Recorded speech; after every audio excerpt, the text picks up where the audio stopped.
Welcome everybody to the Chess Lab. Something almost magical, I would say, is happening in the chess world right now.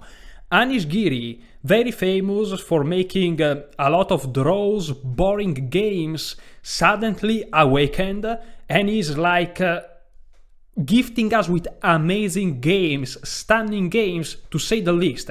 On round 2 of the Tata Steel Masters 2023, he just played a masterpiece of a game against Gukesh, winning in beautiful, stunning style, and today he's going against Magnus Carlsen, known for being almost unbeatable when it comes to classical chess. But the key word is almost. Anyways, let's look at the game. d4 by Anish, knight to f6 by Magnus, c4, e6, and now comes knight to f3. b6 trying to develop this bishop in fianchetto, and now g3. So Anish is going for the Catalan and Magnus is basically saying, I knew it, haha, joke's on you, I'm countering you on the long diagonal. But for the moment, bishop a6, saying if you don't protect this pawn I'm just gonna grab it. So Anish said, I'm a super grandmaster, I can see one move threats. So queen to c2, and now Magnus said, you know what, this bishop here, now that I think about it, is not really useful, so let me reroute it back to b7. So Magnus is doing, you know, genius player stuff, breaking all the principles, but he is Magnus, and so it's okay. Bishop to g7, c5 striking at the center, and already you can see, I would say, the switch in Anish behavior, because here, instead of going for trades or castle or stuff like that, he went for d5. And d5 sacrifices a pawn right away. E takes d5, c takes d5, knight takes d5, and the pawn is gone. And you may say, well, but what's the idea? The idea is that Anish now has the bishop opened for himself. The problem is that also black has the bishop open from himself. And so what is going on? Well, let's see. Short castle, bishop to e7 ready to castle, but Anish doesn't allow it. Rook to d1.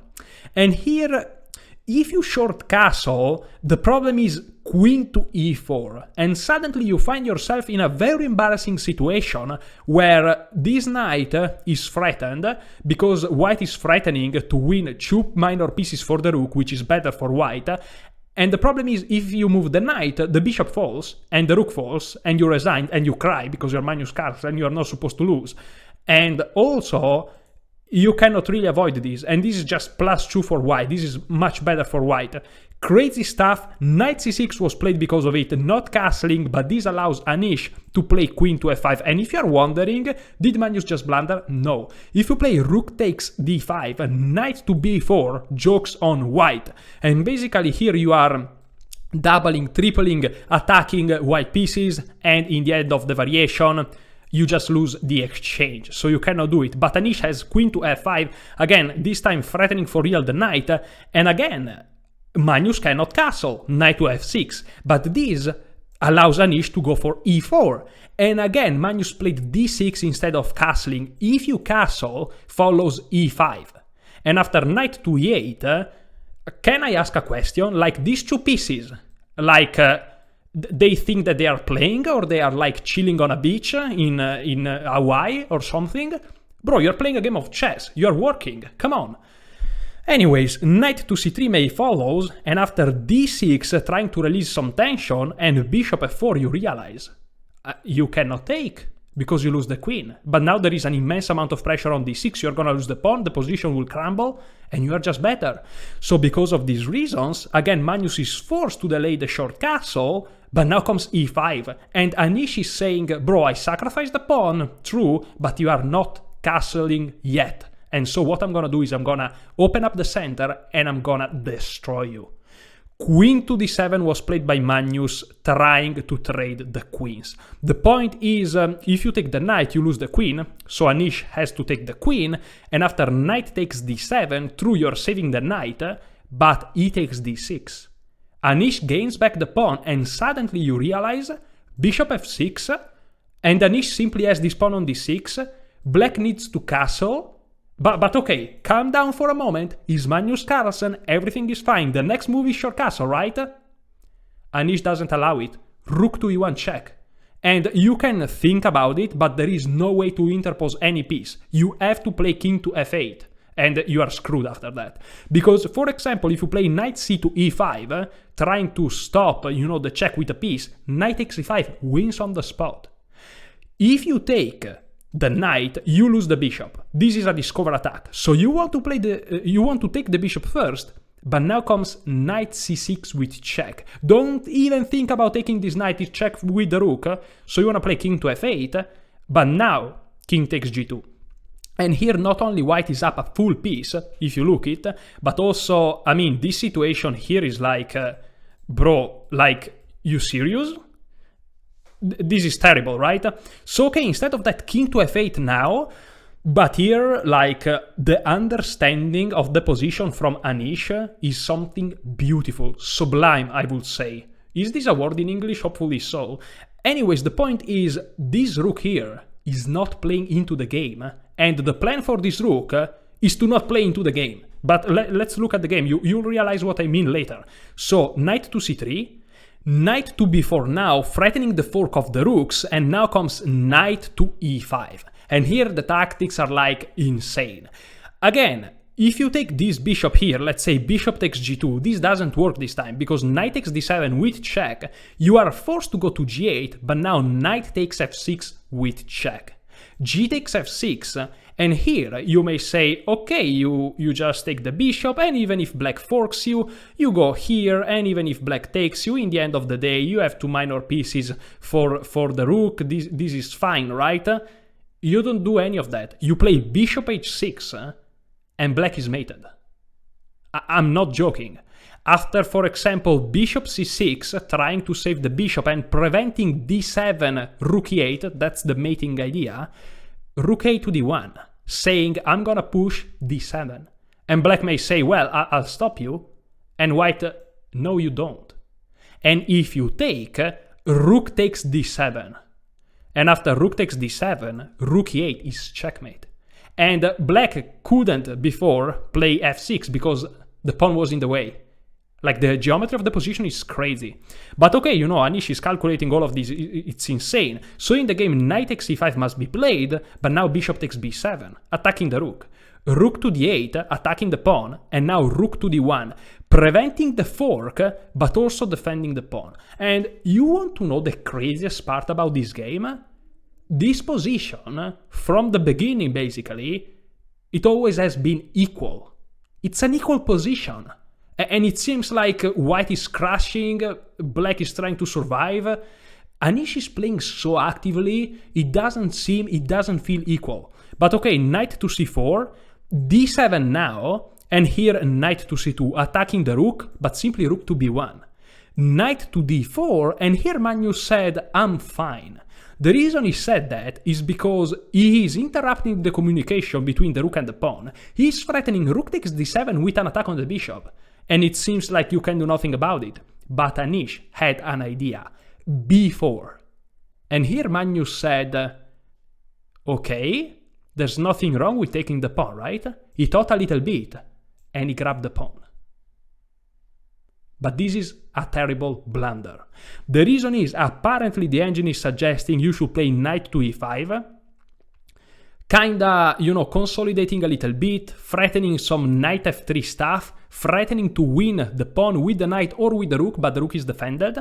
Instead, by playing rook takes d7, you are attacking the bishop, true, but this allows bishop to d5. And suddenly the knight is under attack, you are threatening to win the pawn, you are threatening to infiltrate if black is not careful, you are threatening to activate the bishop on a very, very annoying diagonal. So okay, knight to d6 was tried, saving the knight, but now b takes e5. B takes e5, and here we go, bishop a3. And the threat of bishop takes c5 is devastating, because then the knight is pinned, this knight is attacked 2 times, but want to know the worst part? Black can do nothing about it. King to e7 was tried, trying to activate this rook, but now bishop takes c5.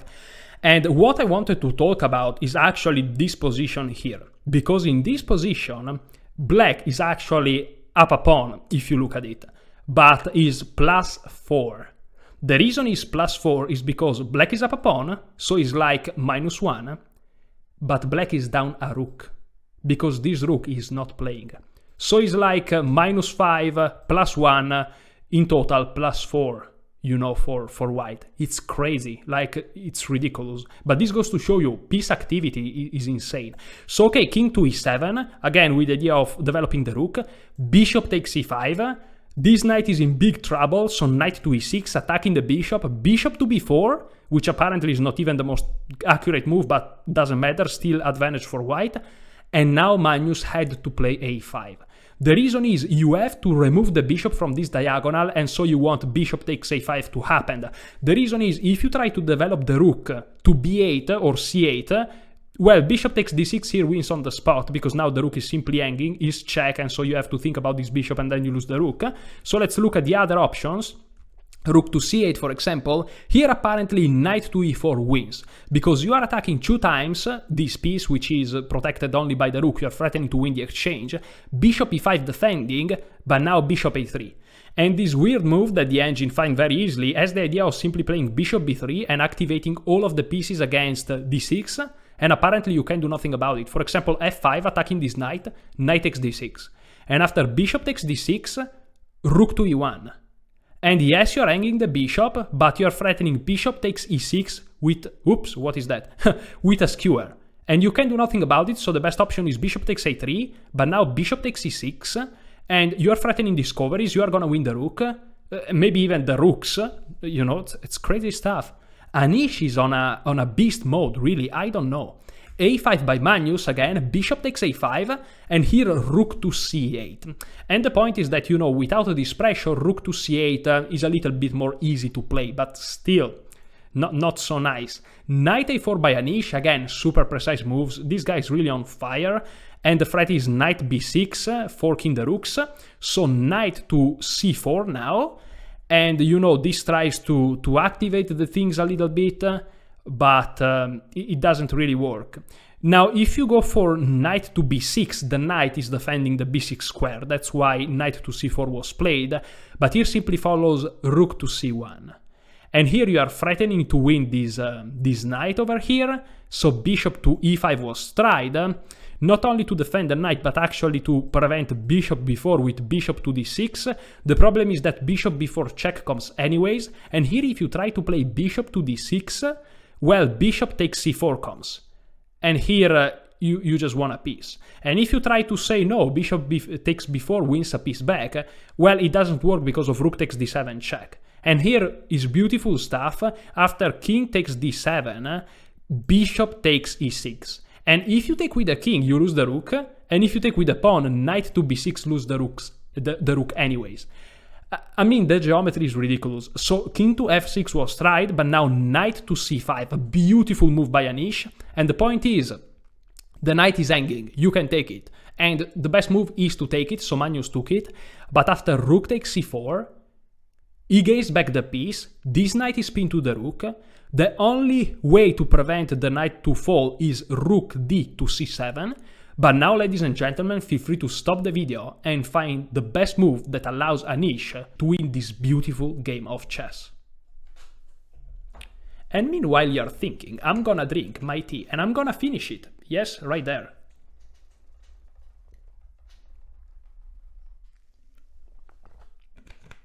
I finished the tea. Poor guy. Whatever.